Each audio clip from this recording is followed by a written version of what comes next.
since we're on the death topic, the Kobe Bryant thing, because we talked about this a little bit. So Kobe Bryant passed away last Sunday, I believe, or last weekend. This last weekend. Yeah.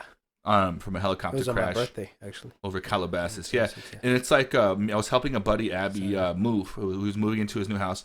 And then another person came out and said, "Hey, Kobe Bryant died." And I'm like, "Whatever.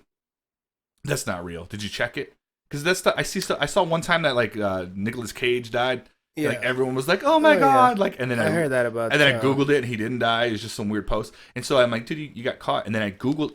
First of all, I googled it, and tons of stuff showed up. But then I went to my Facebook, which I hadn't looked at because I was moving, and everyone was posting about it. I'm like, "Oh!" And then because TMZ broke the news, and so that's why I was like, "Oh, this isn't real. It's bullshit." Yeah. Yeah. And then I started seeing it, and then my buddy that I'm with, Abby, is a diehard Lakers fan, and I'm talking like a Lakers fan, which I'll give Lakers their credit. Most Lakers fans are actual Lakers fans. Like, they've liked them for a long time because the Lakers have been good for a long time. So I don't mean to say that. But this guy is a huge Kobe Bryant fan. Like, I remember him excited. His wife, girlfriend, they're not married for sure. They may be engaged. Significant other. Damn, he's going to hear this podcast. And like, well, you don't know. Yeah. His lady was got him tickets. I don't know if she got him or he got him. Essentially, they went to see him because he announced it was his last year. So he saw Kobe play in person. He was a huge fan of his, and so you can tell, like, whenever he found out, he was a little bit taken back by it. And my first thought was not that it was silly. I remember I think he made a comment like, "Man, like, it's weird, man. I feel hurt. Like, I feel like crying." Like, and we were joking about it, but I could tell like he was a little serious. Oh yeah. And then, but I didn't think it was dumb at all. Like, because I was like, man, like, when someone's your influence, they're your influence, and it's important. And so when Kobe Bryant passed, he was really hurt by it. And then you start seeing the reactions of the other people that knew him, like literally, like famous people. And then I started remembering, I was a huge Michael Jackson fan as a kid, and people made fun of me for it. And then he died.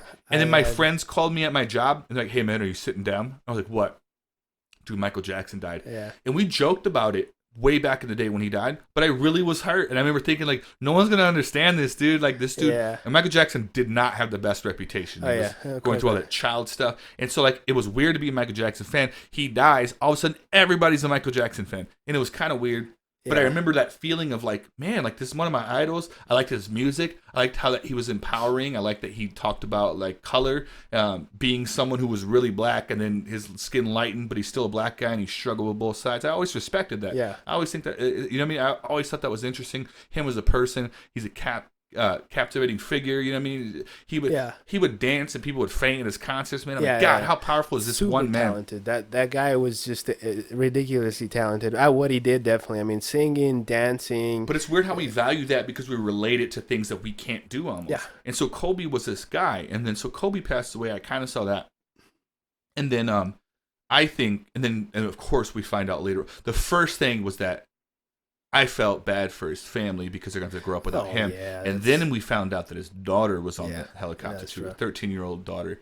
And when that came out, it was like 2 hours later after Kobe. Yeah. And then my first thought was like, that broke me harder. If I'm being honest, as not a Kobe fan, like, I should say not a Lakers fan, I was kind of sad, but then I was super duper sad when I found out about his daughter. Yeah. And then I remember thinking, like, dude, like, maybe more of his family, because there's 9 passengers, and so I just kept waiting. I thought initially when I found out, I thought it was his whole family. I thought they were all together in the helicopter. I'm thinking like, oh, he has 4 daughters. I remember thinking, and I think like, this has more to say about me.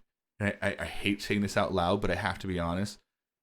When I found out it was him and his daughter, I remember thinking, God, this sucks for the family. And then I remember thinking in a weird way, like, I hope his whole family was on the plane, because at least they all get to go to heaven together. Yeah. Like, so I know that's a weird thing to say. I don't know. I understand it. But I remember thinking, and then when I found out it was just him and his daughter, I felt really bad for the family. It's a tough thing to have to live with.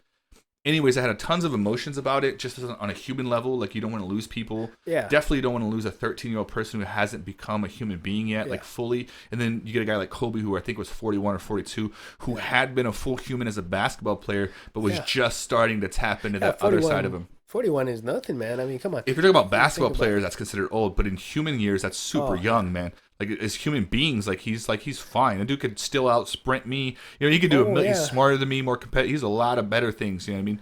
And so that's just the point, is that, like, he people that die at 50 or sometimes even 60 is too soon. You know Oh what I yeah. mean? So it's Oh like yeah. when I saw that, like I had tons of feelings about it. And to this day, like I get sad watching some of the people talk about him as if I knew him. I didn't, but I Yeah. do know the Yeah. influence. And I first of all, if anyone's listening to this podcast and you're a Kobe fan and you found yourself being sad, I think that's perfectly normal, and I Yeah. don't think Yeah. anyone should Yeah. feel weird.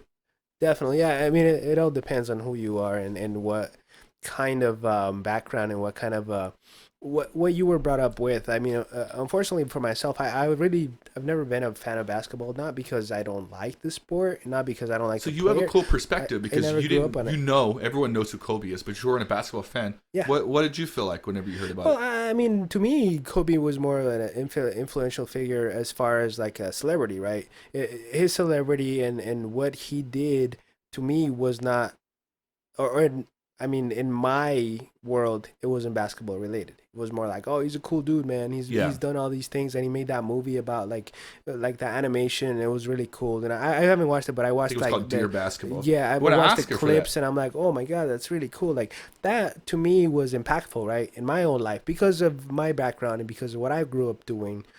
Because I know the technicality or the techniques of creating something like that. So that is how it affected me. I thought that it was very impactful, and I seen it be impactful to a lot of people. It didn't impact me as much. The Michael Jackson thing did as well to me Really? because I grew up with Michael Jackson. I love his music. The same thing. Michael Jackson was a weird character, and he was very disliked as a person, I guess. But his music is universal, man. Nowadays, even if anybody would have said Michael Jackson is guilty of all these things, you can erase that if you listen to his music. I mean, he's gone anyway, right? And you're never gonna interact with him anyway. So you can detach the person itself from the music. 'Cause the music truly is good. I feel the same way about Kanye West. Kanye West is very interesting to me because as a person, I don't necessarily dislike him, but I don't like him very much. I don't like him at all. He's interesting. He's weird. I like his music, so I guess you're right. We should. Well, I like some of his those. music. This is how weird it is. Very, very rare.